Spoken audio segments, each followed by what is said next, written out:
Hey everybody, it's Leroy from Leroy Gaming, and in today's Starfield guide, we're going to focus on outposts, and I want to discuss with you transfer containers and cargo links. This is going to be the closest thing to an intermediate guide for outposts. So when it comes to beginners, I have my Starfield Outpost guide for Dummies. If you haven't checked it out, check out the link that should be popping up above. It will show you how to start up a phenomenal starter outpost. It's the one I'm looking at right now here, and it's going to allow you to get access to aluminum, cobalt, iron, nickel all in one spot at low levels, and it's a perfect starter outpost. Now today's conversation takes us to the next step of managing outposts, and what we are discussing today are transfer containers as well as cargo links, both local ones as well as inter-system cargo links. So as a quick refresher, when you start out a beginner outpost, the whole idea is to identify an outpost with multiple extractors. In this specific example, I have 4 different ones, and you basically connect them to 4 separate storage units so that they can be individually stored. And at this point, as shown here, you basically will automatically have 4 different resources that will autofill that you can use to make more advanced products, or you can simply just sell them. Now with a basic outpost, you literally have to come off your ship, run up to the containers and pick them up. So the question is, are there alternatives for dealing with this? And the answer is yes. The first and most basic solution is adding a transfer container. Now notice I've built one and placed one here, and allows the transfer of cargo while on board your ship. Now the question is, how do these work? Well, obviously you have to create one like this, but then you have to connect your storage containers to it. So as you can see here, we have 1, 2, 3, 4 different resources, and as long as you're in the modify mode, so not build mode, modify mode, what you want to do is you want to right click on the final container in the chain to create output link, and you want to connect it directly to the transfer container, and I hit E to create the outlink. And you can do that for each and every one of them. So I'll go ahead and do that real quick to kind of show you.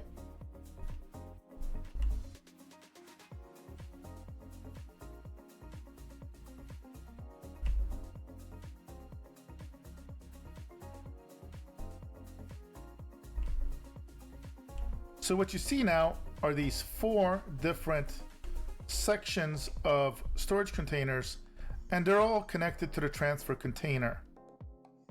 Now here's the trick about this, and it's a little bit annoying.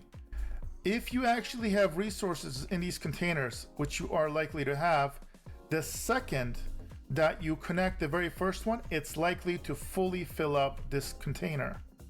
The other ones are still connected, but what ends up happening, if we go and exit here and go into our ship manifest here, go under cargo hold, and now we want to swap over from the Kepler inventory. If you hit Q, all of a sudden you're going to see here the vessel 2. This is my starter outpost, and this is everything that's transferred in here. Notice it pretty much filled up with iron, and there was 1 spot left over apparently, and it connected some of the cobalt, but nothing else had transferred yet. So normally what will happen is this will fill up pretty quickly with your primary or maybe primarily and secondary resource, and then it's not until you take some of that out manually that it will then realize that it has 4 different ones, and it's going to attempt to keep it kind of level. It's not perfect, it's a little buggy still, but that's the way that these work.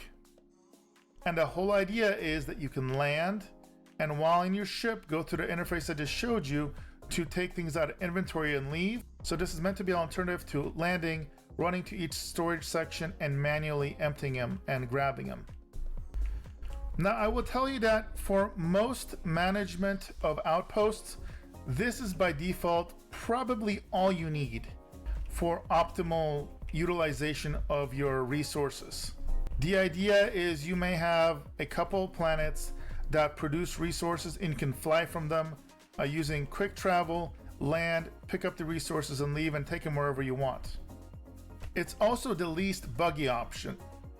However, you can create more advanced automation, and that is utilizing cargo link setups.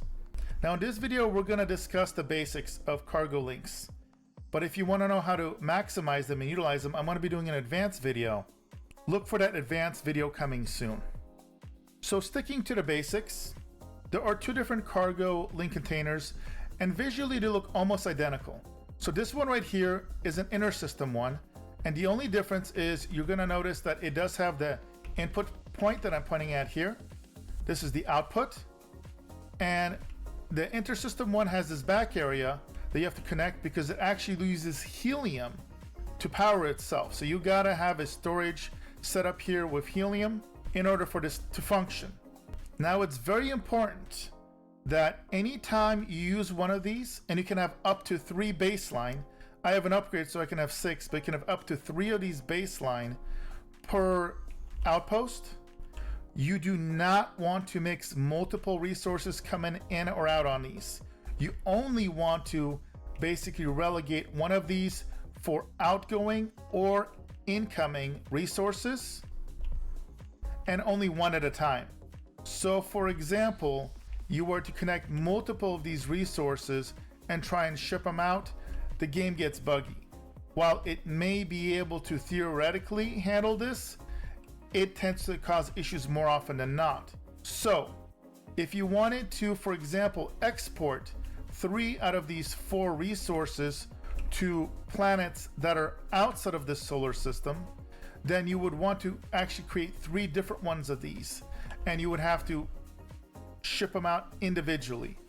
And then of course, if you're talking about the inner system cargo links, you have the final potential issue, and that's being able to provide yourself with helium. Now I use this as an example. I brought some helium here manually and put it into storage and connected it.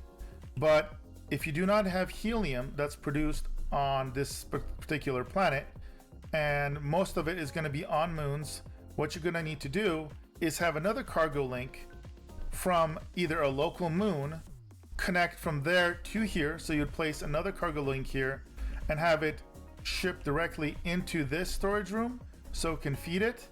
Or the worst case scenario is you may need to bring it from a different solar system if it doesn't work, and utilize literally an inter-system cargo link just to bring down the gas to power this interlinked cargo system. Now if that sounds messy and confusing, well, it is. It can get a little messy depending on where you set up shop. Now I did want to be a little bit more specific when explaining cargo links and inter-system cargo links. Here's the difference. Let's say I have my starter base on Vessel 3-B, as I do.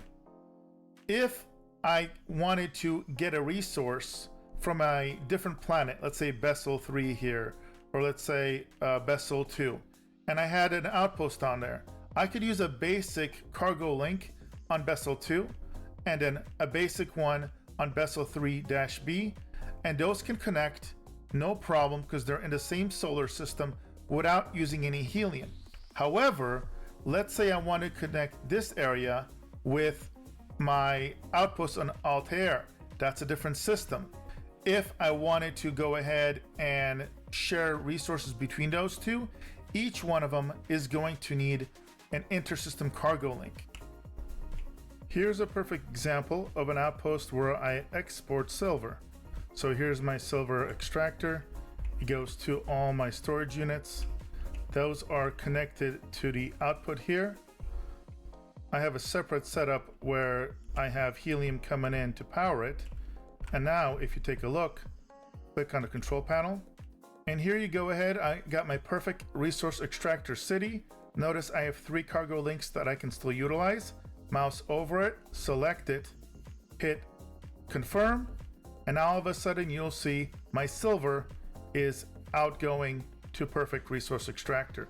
I could have also chosen the other locations, but this is the interface. Really clean and simple. And as you can see, I can look up and almost instantly the ship is coming down to pick up the transport.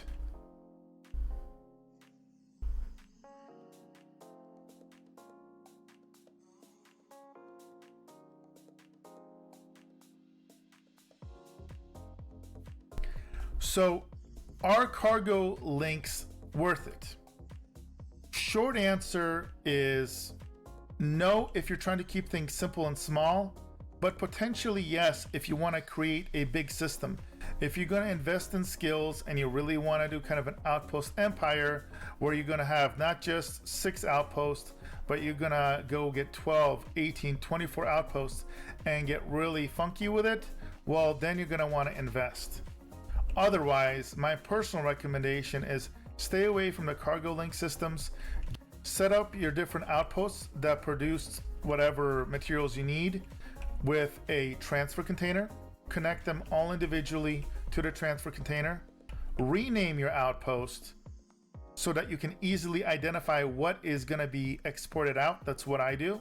And then just whenever you need something, fly from system to system and pick it up manually. Now, if you are interested in setting up an advanced outpost network, I'm going to teach you how to do that in my next video. I'll make sure to link it in the end descriptor and most likely in the upper right hand corner once it's live. I'll link it as well. I'll show you how to upgrade this specific outpost to the perfect resource producer, where in one spot you're going to be able to pick up aluminum, cobalt, copper, iron, nickel, tungsten, and eventually silver and helium, which is everything you're going to need to mass produce outposts. So make sure to check out that video.